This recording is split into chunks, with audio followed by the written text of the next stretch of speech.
Parlano ai nostri microfoni il direttore dell'ASP di Agrigento e la gente in attesa di vaccinarsi. Nel giorno dell'anniversario della scomparsa spunta un nuovo testimone. Si riparte dal 16 settembre, si spera che l'anno scolastico possa iniziare e proseguire senza intoppi. Ida Carmina si ricandida a sindaco.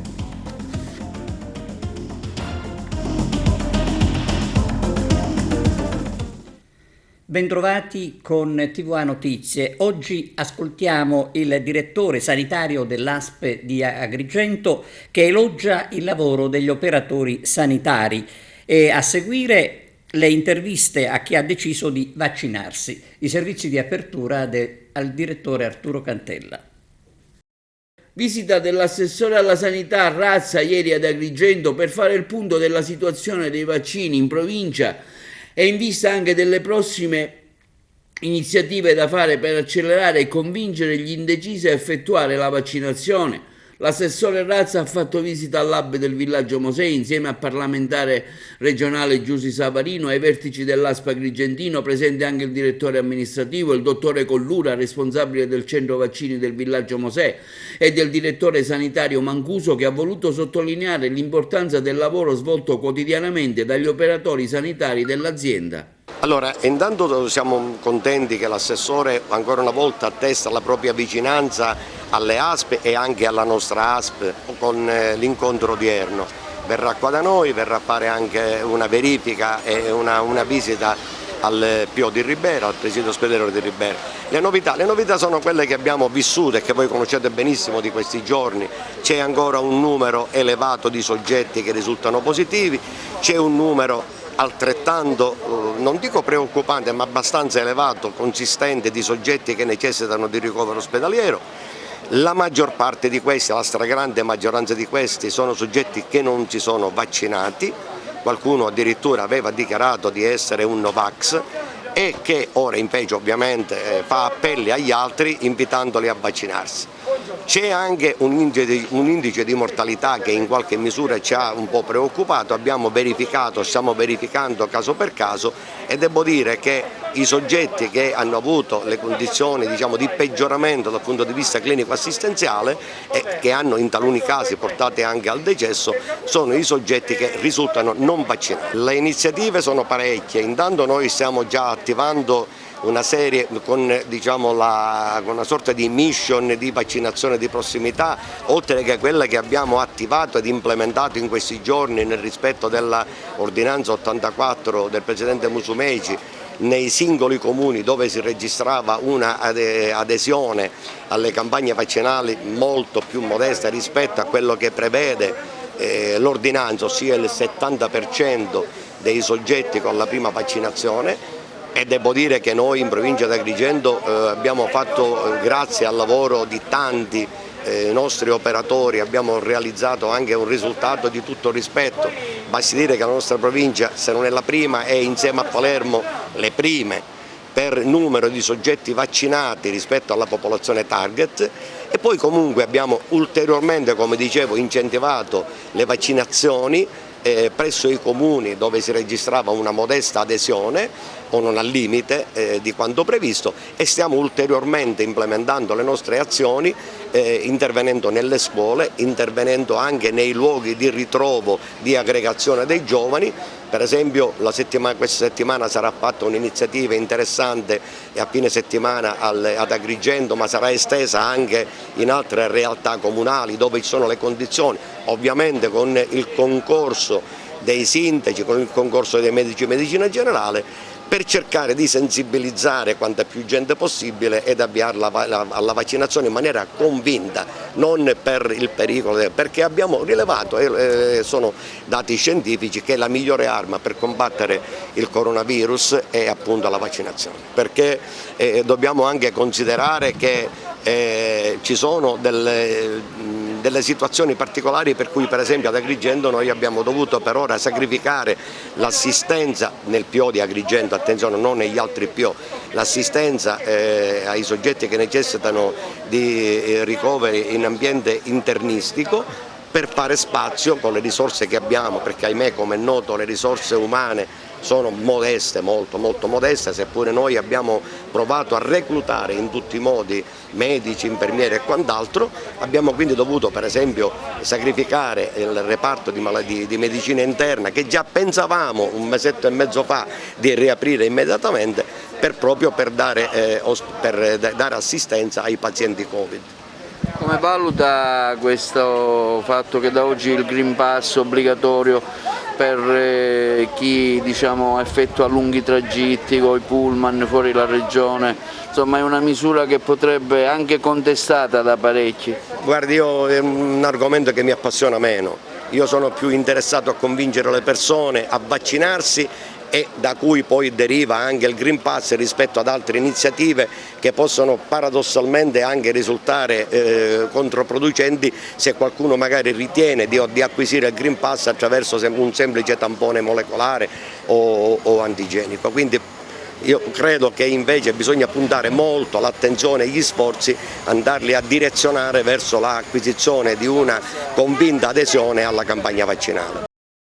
Sono ancora tanti quelli che fino ad ora non hanno provveduto a vaccinarsi e che magari hanno atteso per vedere le reazioni del farmaco, i cosiddetti indecisi. Ieri, in occasione della visita dell'assessore alla sanità a Razza, all'hub del villaggio Mosè, abbiamo sentito alcuni di loro e le motivazioni che li hanno spinti a vaccinarsi dopo diversi mesi di disponibilità del farmaco e come stanno andando le vaccinazioni nella struttura sanitaria agrigentina. Senta, lei ha deciso di vaccinarsi, come mai? Io ho deciso, per la sicurezza mia, dei miei familiari e anche degli amici. Ecco. Lo proporrebbe ad altri in questo momento che magari c'è chi non è d'accordo? Sicuramente, sì. Anch'io all'inizio ero contrario, poi un giorno ho deciso di farlo. Ecco. Perché era contrario, così a titolo informativo, e ora ha deciso? Quali sono state le cause che l'hanno spinto? Insicurezza sul vaccino, ma poi invece ho tolto ogni dubbio. Questa è la prima o la seconda che lei si fa? La seconda. Quindi finora tutto è andato bene, non ha avuto nessun sintomo? Ho avuto un po' di mal di testa nella prima dose, un po' di febbre. Ecco, ora non lo so, ecco quello che Quindi lei farebbe un appello a chi è indeciso a vaccinarsi? Sicuramente sì. Sì. Sono d'accordo. Una battuta a lei magari su queste vaccinazioni, cosa le chiede la gente, insomma cosa rispondete? Abbiamo trovato tantissima gente che dopo tantissimi appelli che ci sono stati si sono recati presso l'hub vaccinale del villaggio Mosè e hanno fatto il vaccino in tutta tranquillità. Anche i più giovanissimi sono venuti, sono stati trattati bene con le dovute attenzioni e non hanno avuto nessun effetto collaterale, sono stati tutti quanti controllati dall'inizio alla fine senza nessun problema. Ora comincia la scuola, c'è stato un afflusso di giovani, di ragazzi, di studenti? Over di 12 sì. Sì. Over 12 c'è stato un afflusso, anche inizio estate ci sono stati tanti giovanissimi che sono venuti da noi a vaccinarsi presso l'hub del villaggio Mosè. Noi invogliamo tutte le persone a vaccinarsi per la tutela della popolazione e il diffondersi della pandemia. L'appello dell'attore Nino Frassica a vaccinarsi. Vediamo. Mi sono stancato di sentire ogni sera al telegiornale che la Sicilia è l'ultima regione tra le regioni vaccinate e che la provincia di Messina è pure l'ultima. Basta, adesso vacciniamoci, basta. Finiamo di scherzare. La cosa è seria. Poi io consiglierei ai genitori di vaccinarsi, perché vaccinandosi aiutano, fanno in modo che i figli non si contagino. Anche Nino Frassica è sceso in campo in prima persona per convincere gli abitanti della provincia di Messina, della quale è originario, a vaccinarsi, girando un video appello al fianco del commissario per l'emergenza Covid Alberto Firenze. Bisogna fidarsi della scienza, dichiara l'attore siciliano. Pensiamo a tutte le conquiste, le scoperte della medicina. Senza di esse la nostra vita oggi durerebbe appena 40 anni. Vaccinatevi per tutelare voi e i vostri figli. e quindi vaccinatevi. Lo dico, uno può dire, ma questo tu che ne sai, che ne capisci? È vero, non ne capisco niente, però capisco che il consiglio di vaccinarci ce lo danno gli scienziati, i medici, quelli che hanno studiato, quelli che hanno scoperto, che hanno fatto tanto. Poi io sono devoto alla medicina, se non ci fosse la medicina, la nostra vita durerebbe 40 anni, invece stiamo arrivando, io voglio arrivare a 120, vabbè, è un'altra cosa. Però, quindi vacciniamoci, vogliamo campare di più, vacciniamoci. Lo so che mi sono spiegato male, forse non mi sono spiegato bene, però si capisce da come mi sto impegnando a dire queste cose che la cosa è seria, perché di solito io non sono abituato a dire cose serie, di solito scherzo, però la cosa è seria, quindi vaccinatevi e farete del bene a voi e agli altri. Dobbiamo assolutamente evitare che i nostri figli possano infettarsi perché mamma e papà non si vaccinano, spiega il commissario Firenze. Quasi il 100% dei ricoverati negli ospedali Covid non sono vaccinati, precisamente il 100% in terapia intensiva non ha vaccino, il 98% in degenza ordinaria lo stesso. Sono numeri che rendono inconfutabile la valenza delle vaccinazioni, l'unica arma per uscire dall'incubo della pandemia. Nel giorno del 17° anniversario del rapimento di Denise Pipitone spunta un nuovo testimone. A raccontarlo è l'avvocato Giacomo Frazzitta. Un incontro con un nuovo testimone. Questa la novità che arriva nel giorno del 17° anniversario della scomparsa di Denise Pipitone. Un nuovo testimone che ha raccontato elementi mai raccontati prima riguardo la scomparsa della piccola Denise. La notizia del nuovo testimone è una notizia certa, perché a riferirla ieri nel corso della manifestazione per i 17 anni dal rapimento di Denise è stato Giacomo Frazzitta, l'avvocato della famiglia. Questa persona, ha detto l'avvocato, ha contattato lo studio e seppure i motivi erano differenti, l'abbiamo sentita e ha raccontato delle cose che prima non aveva raccontato e mi chiedo il perché, visto che si tratta di elementi che sicuramente avrebbero fatto bene nel processo principale. Attendavamo, ha aggiunto l'avvocato Frazzitta, che questa persona ritornasse e si liberasse e invece non ci ha più contattato. Il legale ha chiarito che l'escussione è stata registrata così come prevede il codice di procedura che a breve, ha concluso, depositeremo alla procura di Marsala. L'invito dell'avvocato Frazzitta è stato ancora quello di aprirsi e confidare nella giustizia. Intanto la novità arrivata proprio ieri riapre le porte della speranza, soprattutto per mamma Piera. Scuola in Sicilia al via dal 16 settembre. Roberto Lagalla, assessore regionale all'istruzione, ha firmato il decreto relativo al calendario delle lezioni per tutti gli istituti scolastici siciliani di ogni ordine e grado. Come detto, si inizierà il 16 settembre con 207 giorni di lezioni. Le vacanze per Natale saranno dal 23 dicembre al 6 gennaio, dal 14 aprile al 19 quelle pasquali. L'assessorato ha stabilito inoltre che in autonomia le scuole potranno stabilire altre sospensioni per un massimo di 3 giorni. Catturato dai carabinieri di Ribera uno dei 4 tunisini sfuggiti all'operazione Drive-In.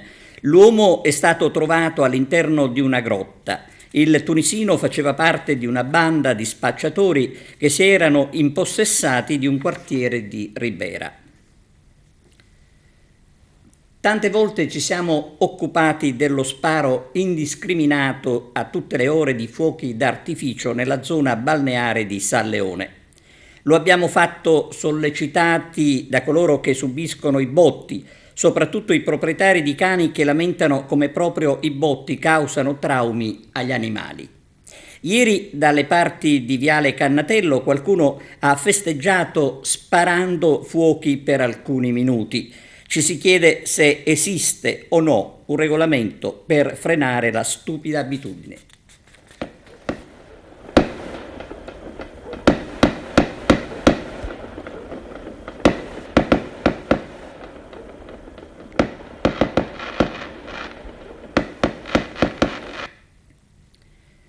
L'attore Gianfranco Iannuzzo ha incontrato ad Agrigento i ragazzi dell'associazione Aquarinto. Arturo Cantella. L'attore agrigentino Gianfranco Iannuzzo ha incontrato i ragazzi dell'associazione Aquarinto di presenza e dialogato con loro.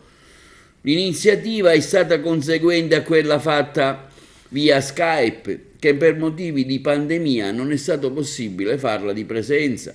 Gianfranco Iannuzzo si è intrattenuto con loro ricordando come la nostra città venera un santo nero, San Calogero, e che dell'accoglienza ne ha fatto sempre un motivo di interesse primario. Intanto la cosa straordinaria secondo me sono questi concittadini nostri giurgentani che si occupano dell'accoglienza, della formazione vera e propria, perché mi hanno fatto anche vedere che li mettono in condizioni di sapere o imparare un mestiere e poi di essere addirittura candidabili per essere assunti in regola e tutto. Quindi a me integrazione è sempre stata una parola che non mi è mai piaciuta molto, però sono parte integrante della nostra comunità e facevo la considerazione che facciamo sempre noi agrigentini con un po' di compiacimento, che noi non abbiamo mai fatto una distinzione sulla base della pelle, delle religioni. Ad Agrigento c'erano sinagoghe, moschee e chiese, quindi convivevano musulmani, ebrei e cristiani da sempre, quindi voglio dire ce l'abbiamo nel DNA. E poi dicevo ai ragazzi un po' come un esempio, diciamo, che ci toglie da questa loro grande paura che hanno ovviamente sulla loro stessa pelle del razzismo, della discriminazione. Noi ci veneriamo un santo nero che è San Calò, quindi proprio non sappiamo nemmeno cosa sia, anzi lo dico ovviamente con un pizzico di compiacimento da siciliano e da giurgentano, e noi dal confronto con gli altri popoli siamo diventati quello che siamo. Direi nel bene e nel male, ma io trovo solo bene, perché dal confronto con gli altri tutte queste culture che ci sono man mano succedute in Sicilia hanno fatto di noi la gente meravigliosamente complicata che siamo, perché siamo un poco arabi, un poco greci, un poco latini, un poco romani, un poco turchi, un poco saraceni. Questi meravigliosi bastardi che siamo la cosa più bella del mondo secondo me. Tutto qua. Sì, allora Gianfranco ha manifestato veramente il piacere di incontrare i nostri ragazzi per conoscere la loro storia e soprattutto per capire un attimo che cosa ci fanno questi ragazzi qua quando richiedono asilo. Oggi è un bel momento di integrazione, di amicizia e soprattutto di storie che ci accomunano, perché lui da agrigentino se n'è andato, i nostri ragazzi hanno lasciato il loro paese per raggiungere l'Italia, ma per rincorrere soprattutto un sogno. Noi ringraziamo Gianfranco per la sua disponibilità e perché veramente come personaggio famoso ha veramente dimostrato questa sua intenzione di toccare con mano la realtà del richiedente asilo. Facciamo le mani!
Nei giorni scorsi ci siamo occupati di un tompino che ostacola la circolazione in via Nilo a San Leone, all'angolo con via Portofino. Visto che il tompino è ancora lì, c'è da pensare che ad Agrigento non viene fatta la normale rassegna stampa che agevolerebbe gli uffici prendendo nota delle notizie. e da settimane invece in un'altra parte della città, in via Mazzini, all'impocco del viale Sicilia, bisogna fare i conti da settimane con uno scavo. In questo caso a pagarne le spese sono i clienti della vicina edicola Tabacchi e del bar. È arrivata la conferma che uno dei candidati sindaco di Porto Empedocle è l'attuale sindaco, Ida Carmina. Al lavoro il sindaco uscente della città marinara Ida Carmina, che ripropone la sua candidatura forte dei risultati e dell'impegno messo durante i 5 anni di mandato sindacale. Carmina sta formando la sua nuova squadra, liste formate da persone che hanno voglia di impegnarsi fattivamente in politica e dal passato limpido. Ida Carmina anche in sintonia con il nuovo corso di 5 Stelle diretto dall'ex presidente del Consiglio Conte. Eh sì, è un'anticipazione. Io sto definendo la lista del Movimento 5 Stelle perché io mi candiderò col Movimento 5 Stelle e non avrebbe senso un qualcosa di diverso. Voi sapete che c'è tutto un iter per il Movimento perché le liste si mandano a Roma, a differenza di quel che succede nelle altre forze politiche. Da noi vogliono proprio il certificato penale di carichi pendenti, fanno accertamenti, quindi le persone che si candidano col Movimento sono ben selezionate che possano a testa alta affrontare il servizio a una città e quindi siamo in queste pratiche burocratiche. Aspetto di fare l'annuncio ufficiale, definita tutta questa vicenda che si aggiunge alle fatiche giornaliere, quindi effettivamente siamo stati un po' in ritardo perché con tutte le emergenze che vive la città di Porto Empedocle questo era un ulteriore peso, diciamo, dover pensare. Infatti mi sono sentita adesso, poco fa, col dottore Marchica per le questioni riguardanti le vaccinazioni. Noi siamo a un buonissimo livello, abbiamo superato i limiti minimi previsti dall'ordinanza del Presidente della Regione siciliana numero 85, cioè siamo molto oltre il 60% degli immunizzati e anche dei vaccinati con la prima dose. Già il 26 agosto erano il 75%, quindi fra l'altro si è avviata tutta un'attività molto forte, è venuto l'esercito per la mattina e il pomeriggio con direttamente i medici anche di famiglia, i medici dell'ASP. Quindi Porto Empedocle sta reagendo bene a questa vicenda e speriamo che per l'inizio delle scuole tutto avvenga nella massima tranquillità. Come vede il corso politico del nuovo 5 Stelle con Conte che guiderà, diciamo, sta guidando il movimento? Ma il movimento è a servizio della gente e della comunità, sia nel piccolo che nel grande. Io penso che il Presidente Conte, lo chiamo ancora così perché ora è anche Presidente del Movimento 5 Stelle, abbia servito bene l'Italia. È grazie a lui che abbiamo il Recovery Fund, è grazie a lui che ci sono state e ha retto benissimo l'Italia nel momento del Covid. Io non dimentico che per esempio grazie al Presidente Conte sono arrivati a Porto Empedocle oltre 300.000 euro che io ho fatto distribuire alla popolazione in un momento di gravissima difficoltà. Ringrazio gli uffici e ricordo con grande rimpianto anche la dottoressa Sciascia che si è dedicata fortissimamente a questa cosa, che poi purtroppo ha perso la vita, ma davvero il Presidente Conte ha fatto tanto per gli italiani. Devo dire che altri aiuti da quando se n'è andato lui non è che ne siano arrivati alla gente, quindi voglio dire, certamente il passo era quello giusto e quindi io vedo benissimo il fatto che il Movimento, che ha valorizzato una persona che inizialmente non era neanche del Movimento, questo lo dobbiamo dire, quindi il Movimento si è dimostrato veramente aperto alle forze buone, anzi anch'io faccio appello alle forze buone della società civile empedoclina perché sostengano sempre questa che è una strada buona. E restiamo in tema di elezioni amministrative di ottobre. Diventerà bellissima, incontra i candidati di Porto Empedocle e Favara. Arturo Cantella. Nel corso della venuta dell'assessore Razza diventerà bellissima, accompagnato dal parlamentare regionale Giusy Savarino, i rappresentanti del partito di Musumeci hanno avuto anche un momento dedicato alla politica a sostegno dei prossimi candidati alle elezioni comunali che si svolgeranno in provincia giorno 10 ottobre, tra questi un'iniziativa con il candidato di Porto Empedocle Rino Lattuca, quindi a Favara presso il Giardino della Farma hanno incontrato il candidato a sindaco, il dottore Totò Montaperto. Noi stiamo facendo una lista importante a sostegno di questa candidatura di Totò Montaperto, che è un professionista che stimiamo e che riconosciamo nelle sue competenze, è capace di poter risollevare questa città. Attorno a lui mettiamo una squadra di giovani, di professionisti, di persone che hanno entusiasmo e voglia di scommettersi al servizio di questa città. Ecco, diventerà bellissima, sono certa, sarà determinante per la vittoria di Totò Montaperto a sindaco, ma quello che più conta, diventerà bellissima con i suoi uomini, con le sue donne, sarà determinante perché la sindacatura riesca a dare risposte obiettive, certe e concrete alla città di Favara, che è quello che i cittadini chiedono. Mettere a disposizione la competenza della nostra classe dirigente, l'entusiasmo dei nostri giovani, la voglia di cambiamento e soprattutto il desiderio di essere accanto ad una realtà bellissima come quella di Favara, con la voglia di essere determinanti in questa campagna elettorale, non solo per il risultato, soprattutto per poter dare a Favara quell'attenzione da parte del governo regionale che in questi anni non è stata neppure richiesta.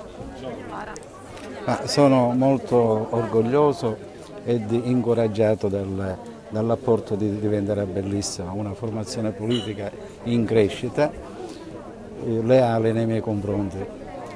Quindi questo mi rende fiducioso per quanto riguarda l'esito della campagna elettorale. Noi abbiamo sposato un motto che è quello: insieme si può, perché abbiamo bisogno sia dei cittadini che devono assumere degli atteggiamenti e comportamenti virtuosi da parte dei dirigenti e da parte della politica, e quindi l'aiuto in questo momento di veramente grande crisi che sta attraversando Favara, l'aiuto delle forze politiche che hanno riferimento a livello regionale, credo che sia indispensabile. Strategia comune per lo sviluppo del territorio. PNR quali opportunità? È il tema dell'assemblea elettiva quadriennale della CNA di Agrigento. Un defibrillatore per la Croce Rossa di Santa Margherita Belice. C'è l'intervista di Arturo Cantella al cardiochirurgo Giovanni Ruolo. A Santa Margherita del Belice l'associazione A Cuore Aperto dona un defibrillatore alla Croce Rossa. L'iniziativa, svolta dal cardiochirurgo Giovanni Ruolo nella qualità di presidente dell'associazione Ollus A Cuore Aperto a margine di Scena Sicura, una manifestazione che si è svolta nei giorni scorsi a Santa Margherita, dove 70 volontari con mezzi di soccorso hanno simulato un evento sismico per testare le procedure da mettere in atto in casi di terremoti. Io come presidente dell'associazione A Cuore Aperto, che era ora come tutte le Ollus si trasformerà in organizzazione di volontariato, e da sempre ho portato avanti il principio che le associazioni devono collaborare, perché se non si collabora sì, qualcuno riesce a fare qualcosina, ma poi si ferma e non va avanti. Quindi in questa ottica abbiamo in particolare da sempre collaborato con la Croce Rossa. Per me è un grande onore e piacere regalare questo piccolo dono, che è un defibrillatore, ma che è qualcosa di utile, perché nel momento in cui un piccolo dono riuscisse a salvare una sola vita diventa un grande dono. Quindi io vi ringrazio per la possibilità che sempre mi date di collaborare con voi. E per ottimizzare la complementarietà tra le associazioni è fondamentale che quando c'è un problema ci si parli. È fondamentale parlarci, perché se ci parliamo di più forse riusciamo a fare sempre di più nell'interesse della gente. La comunicazione è il senso stretto di collaborazione, senza pensare ma io faccio parte di un'associazione o dell'altra, eccetera. Siamo tutti nella stessa barca e se c'è un buco dobbiamo tutti risolverlo a chiuderlo, non ad allargarlo. Trasferimento di profughi afghani da Sigonella. Parla il comandante dell'aeroporto. Arrivano questa è la base dove arrivano i rifugiati Futura afghani. più Ci bassa, spiega il piccolo, processo che viene effettuato appena arrivano? Assolutamente, prima di tutto dobbiamo partire dal concetto che la base italiana è stata resa disponibile dal governo italiano per consentire la sosta e il transito del personale evacuato nell'ambito dell'operazione Allied Refugee condotta dagli americani. Quindi è stata resa disponibile la base in cui è a condotta americana, il personale evacuato viene condotto qui e qui subisce tutta una serie, cioè il processo ovviamente di quello di accolta, per cui a parte la parte Covid, quindi ovviamente vengono sottoposti a quello tampone Covid, vengono sottoposti a uno screening e all'individuazione, dopodiché vengono condotti, come avete potuto notare, all'interno di quelli che sono gli alloggiamenti per ovviamente consentire quello che può essere il supporto medico per chi ne ha bisogno e comunque la parte anche di cibo, vestiti o quant'altro, per cui sono assolutamente accolti e gli vengono garantite ovviamente sicurezza e la possibilità di poter restare qui in assoluta tranquillità in attesa del successivo transito, come vedremo poc'anzi, per essere poi ricollocati all'interno degli Stati Uniti d'America. Quanti voli sono stati già fatti? Abbiamo circa una ventina di voli, sono stati condotti già verso l'aeroporto di Sigonella. Quindi, E da Sigonella verso l'America? già ci sono stati circa 4-5 voli, quindi diciamo, l'attività è abbastanza intensa perché è una grossa operazione e quindi ha necessità di un grosso apparato logistico. Come sapete gli Stati Uniti stanno movimentando circa 120-125 persone. Quanto? 120-125 mila, queste almeno sono le notizie che apprendo anche io in termini generali. Base italiana? No, nell'ambito di questa operazione ovviamente sono tutti gli aeroporti in ambito europeo sono stati resi disponibili sia da parte dove ci sono presenti i comandi americani o anche dove sono presenti i comandi NATO, tra questi anche la base di Sigonello ovviamente.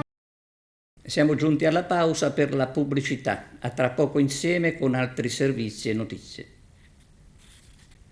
Premio Sicilia Eccellente 2021, sul palco 150 artisti siciliani, il servizio di Arturo Cantella. Sul palcoscenico per ricominciare un'iniziativa di Alfredo Lo Faro e il suo premio Sicilia Eccellente 2021.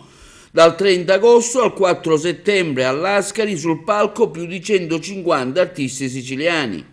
L'idea è nata da Alfredo Lo Faro, un produttore discografico e di spettacolo live, è quella di porgere un mazzo di fiori alla categoria degli artisti che purtroppo è stata particolarmente sofferente nel periodo di Covid. Dimmi tu chi sei, dimmi cosa fai, dimmi veramente adesso come stai. Premio Sicilia Eccellente nasce da un bisogno interiore mio. Mi sono sempre occupato di produzione discografica e di spettacolo e in questi ultimi 18 mesi ho sentito un solo bisogno: dimostrare con dei fatti concreti a tutti gli artisti siciliani che per quel poco che io sono riuscito a costruire e a dare ho voluto farlo porgendo un mazzo di fiori. Una bellissima emozione per noi della Casa del Musical, quella di ritornare appunto in questa bellissima città, ridente città, con un pubblico molto affettuoso, su un palcoscenico per ricominciare. Il nostro spettacolo, che si chiama Al passo coi templi, il risveglio degli dei, vuole essere proprio uno dei simboli di questa rinascita. Siamo veramente felici di portare il nostro messaggio, un messaggio di speranza che viene dall'arte, ma anche un monito, perché l'uomo, ci ricordano gli dei, sta osando forse troppo, ribaltando e sovvertendo ogni legge, anche quelle della natura. Prometeo rubò il fuoco agli dei per donare agli uomini la luce e la conoscenza. Il catanese non ha questa filosofia, non ha tempi di ritardo. Un catanese che attraversava la strada, la macchina che su Mattio. Un vicchiaretto ci disse: scusi, che fa? Non poteva suonare, che sapeva che ti piaceva tanta la musica, Gioia. Rappresenta per me una rinascita, tornare in mezzo al pubblico, tornare a nutrirmi degli applausi e delle risate del pubblico. Noi comici siamo un po' bisfrattati come artisti, perché la gente ci prende a secchiate di simpatia, ma nessuno ci offre mai un bicchiere di stima. E secondo me far ridere è molto più difficile che far piangere.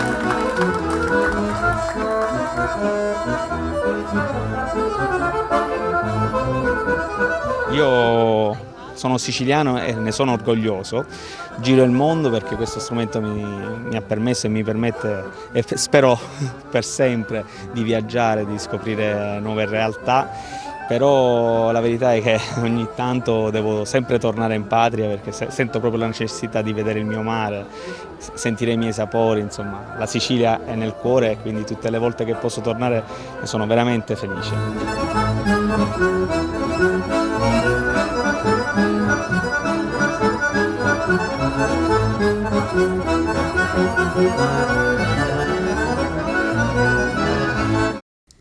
Un anno fa il sequestro dei 18 pescatori di Mazara del Vallo, il ricordo di quella brutta storia.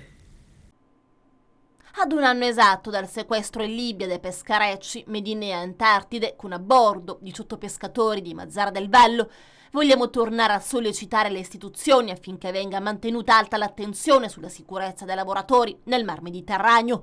Lo affermano i segretari generali di Flecci GL, Fai Cisl e Will Trapani, Giovanni Di Dia, Franco Nuccio e Tommaso Macadino.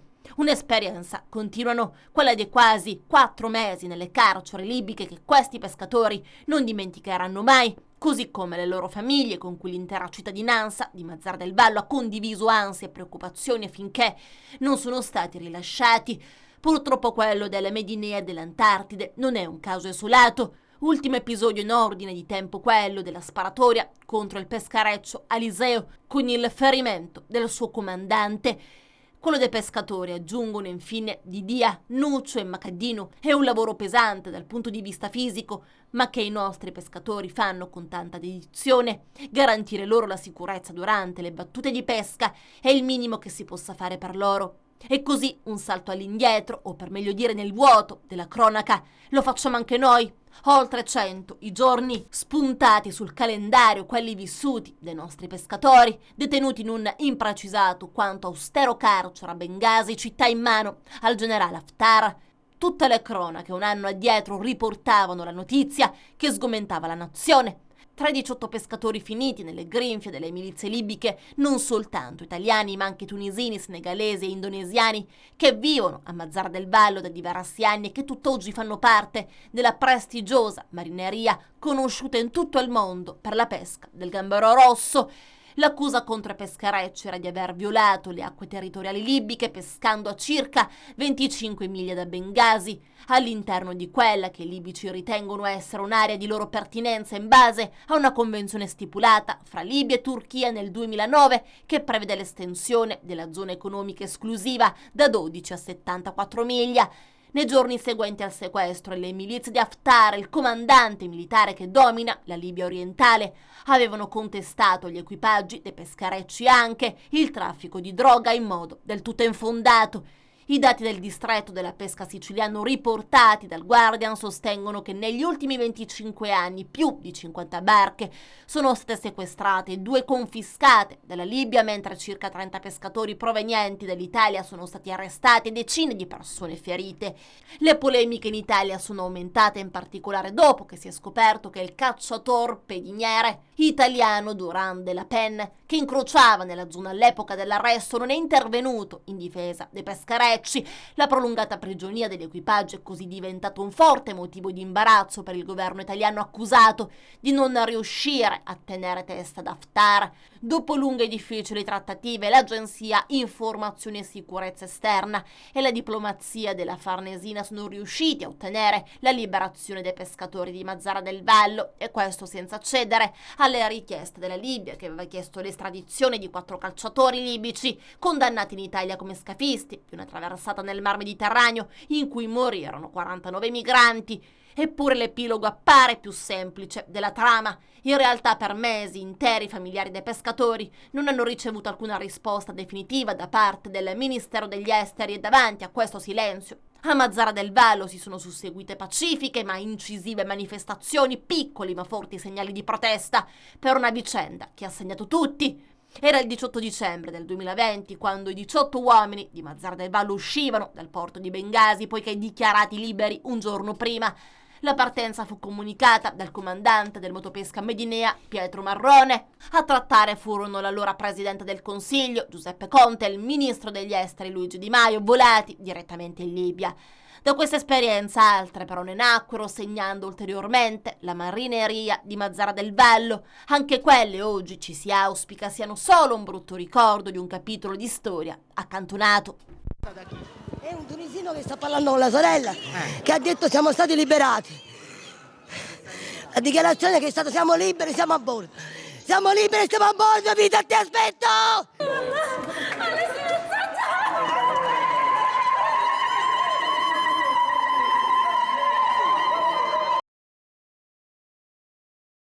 Federalberghi di Palermo. Per il presidente la zona gialla in Sicilia è un limite per la stagione estiva.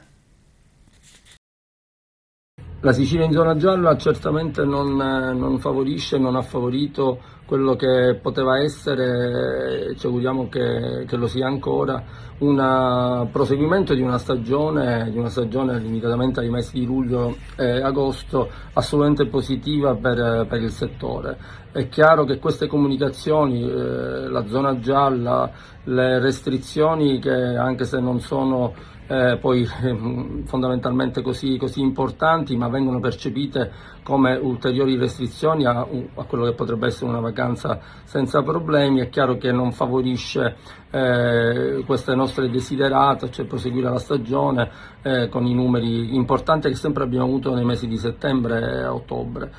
Ci auguriamo che possa immediatamente rientrare nelle prossime settimane questa situazione, anche se purtroppo i dati ci portano a guardare invece verso una zona arancione che speriamo non si possa raggiungere. È chiaro che il nostro settore, che ha registrato due mesi importanti di luglio e agosto, proviene da oltre 10 mesi di mancati incassi.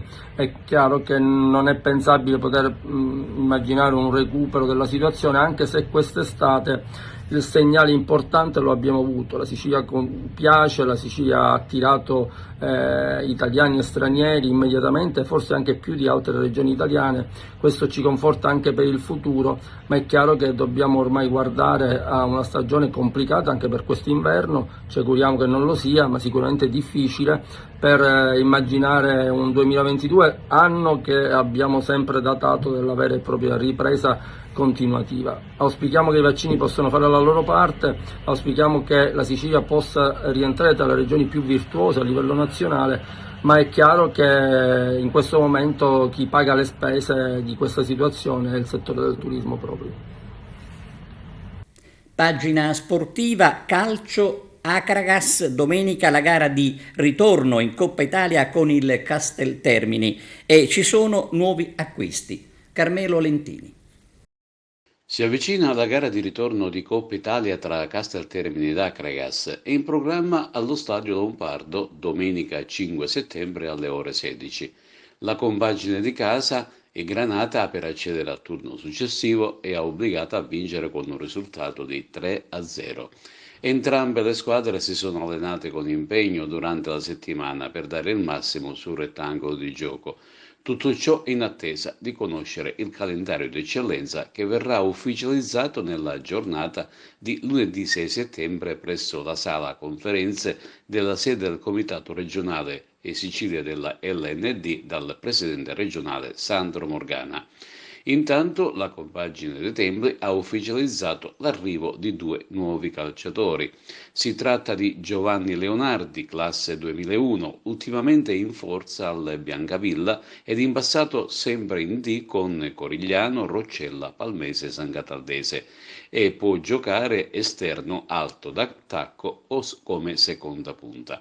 Il secondo è un giovane centrocampista classe 2003, si chiama Francesco Taormina e è proveniente dalle giovanili del Palermo. Ritornando al derby di domenica prossima con il Casteltermini, va precisato che saranno a disposizione per lo Stadio Lombardo un totale di 120 biglietti tra locali ed ospiti. Ciò lo si deve alla zona gialla in atto in Sicilia, che porta la capienza degli stadi al 25%. per cui per assistere a Casteltermini Acragas sarà necessario comprare il biglietto in prevendita ed esibire obbligatoriamente all'ingresso un documento e il Green Pass. E concludiamo con un'ultima notizia. L'Acragas chiama a raccolta tutti i giovani calciatori nati nel 2003, 4, 5 e 6 per uno stage rivolto alla individuazione di elementi da poter aggregare all'organico della prima squadra biancazzurra e per allestire le formazioni del settore giovanile. Tutti i convocati e gli interessati dovranno trovarsi presso lo stadio comunale Seneto di Agrigento muniti di abbigliamento sportivo e certificato medico di idoneità sportiva in corso di validità. Lo stage sarà presieduto dal nuovo responsabile del settore giovanile dell'Acragas, Gioacchino Sardo, dal dirigente dell'area tecnica Francesco Nobile e dall'allenatore della squadra juniores Francesco Musso. Lo stage avrà inizio alle ore 15:30. Bene, con lo sport si conclude questa edizione, grazie per averci seguito e arrivederci.